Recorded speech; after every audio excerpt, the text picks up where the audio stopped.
3 1 2 3। इस वक्त मैं केदार धाम में मौजूद हूँ और यदि मैं 4 धाम यात्रा की बात करूँ, पंच प्रयाग, पंच बद्री, पंच केदार, तमाम चीज़ की देंगे आपको जानकारी। और इस वक्त मेरी टीम केदारनाथ धाम के मुख्य परिसर में मौजूद है।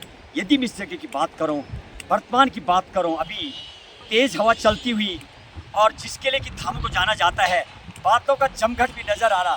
जरा दिखाइए, राहुल मेरे सहयोगी हैं, मेरे दाईं तरफ वो देखिए चट्टान और बातों का जमघट आता हुआ तेजी से, और मानो सफ़ेद ओढ़ी सी चादर और बर्फ की जो डायमंड नुमा जो श्रृंखला है वो नजर आ रही है, जहाँ से केदार गंगा का प्रकट्य होता है।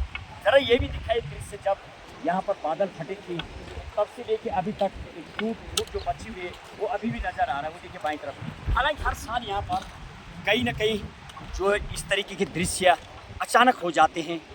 हालांकि यहाँ पर जब बादलों का जमघट आता है, बिल्कुल अचानक आ जाता है और हट भी जाते हैं बादल। थोड़ी देर पहले यहाँ पर सूर्य भगवान की किरणों से चमकता हुआ वो ग्लेशियर भी नज़र आ रहा था जब मेरी टीम ने थोड़ी पूर्व में यहाँ पर कवरेज की थी। जरा सामने दिखाइए मुख्य परिसर का मंदिर और विशाल शिला शंकराचार्य का, जो पिछले वर्ष में भारत सरकार बीजेपी सरकार के द्वारा जो शंकराचार्य की मूर्ति की स्थापना की गई थी, उस जगह की भी आपको ग्राउंड कवरेज दिखाएंगे। खास तौर पर मंदिर के दर्शन की मैं बात करूँ, 3 बजे रात से लगातार लोगों के दर्शन जारी हो रहे हैं। और सबसे बड़ी बात, अभी भी वीआईपी कल्चर ख़त्म होता नज़र नहीं आ रहा है, जबकि प्रशासन का कहना है कोई वीआईपी कल्चर नहीं होगा। कई भक्तगणों से जब मैंने बातचीत की मेरी टीम ने, तो निकल के आ रहा कि अभी भी ज़्यादा पैसा लेकर के भोले बाबा के दर्शन करने को मिलते हैं। हालांकि भक्तों को भी समझना चाहिए, यहाँ कण कण में भोले बाबा के आपको विद्यमान मिलते, देवभूमि है, भोले बाबा की जगह है। तो ज़रूरी नहीं कि आप मंदिर परिसर में ही जाके पुण्य प्राप्त करें, कहीं पर भी आप जा सकते हैं। फिलहाल वो जरा दृश्य दिखाइए सामने, वो जब बादल फटे थे तो चारों तरफ से ये नदी और तेज़ी से उफान पर जो जल सैलाब आया था उस सामने की तरफ आया था। और वो रास्ता भी दिखाइए, सामने जो सड़क जा रही है वहाँ से भी घोड़े खच्चर वाले आ जा रहे हैं, लेकिन अभी रोड पूरी तरीके से शायद इतनी सुलभ नहीं है कि सारे तमाम लोग आ सकें। वो दिखाइए जरा मनमोहक दृश्य इस जगह का, और तेज़ी से मानो बादल चलते हुए नज़र आ रहे हैं। और वो मुख्य परिसर का मंदिर जहाँ पर लोग अपनी पंक्ति में लगे हुए हज़ारों श्रद्धालु अभी भी अपनी बारी का इंतज़ार करते नज़र आ रहे हैं। सबसे बड़ी बात, जब मैं यहाँ की बात करूँ, जहाँ पर भी पंच प्रयाग हैं और पंच केदार की बात करूँ, मुख्य केदार मंदिर है ये, जहाँ पर श्रद्धालु हुजूम एक सैलाब आया रहता है।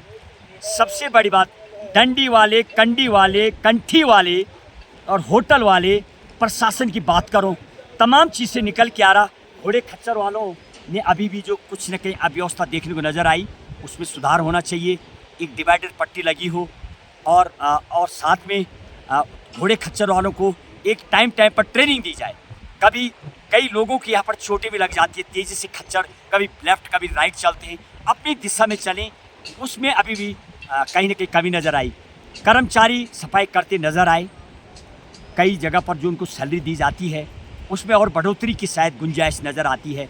एचआरएम के लिए हॉस्पिटल की बात करूं, जिला पंचायत के द्वारा जो बिठाए गए हैं उनकी सैलरी में भी निश्चित उनको एक मिलना चाहिए, ताकि वो ऐसे जगह पर एक भौगोलिक परिस्थिति अलग होती है इन जगहों की, तो इन जगहों पर व्यवस्था, यदि मैं सुरक्षा की लेके बात करूं तो SDRF, NDRF, Uttarakhand police, PRD, home guard के जवान नज़र आए, हॉस्पिटल के कर्मचारी ड्यूटी देते नज़र आए। भक्तगण भी अलग अलग पूरे देश से नहीं विश्व भर से यहाँ पर लोग पहुँचते हैं, अलग अलग प्रदेश से, अलग अलग भाषा में, अलग अलग वेशभूषा में बातें करते हुए जो बाबा के दर्शन करते हैं, वो इस बाबा के गुणगान करते हुए बताते हैं, और जो आ रहे होते हैं रास्ते में जो अनुभव होता है उसको बताते हैं।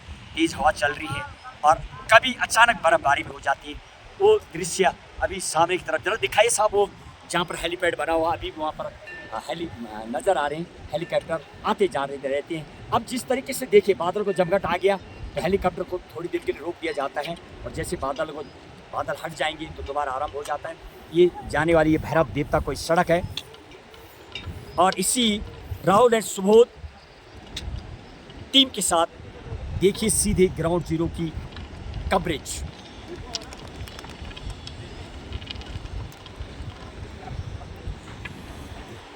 और राहुल के साथ महेश बहुगुणा, गंगा 24 एक्सप्रेस, उत्तराखंड केदारनाथ धाम से सीधे ग्राउंड जीरो की रिपोर्ट। जय उत्तराखंड, जय केदार बाबा, जय भारत।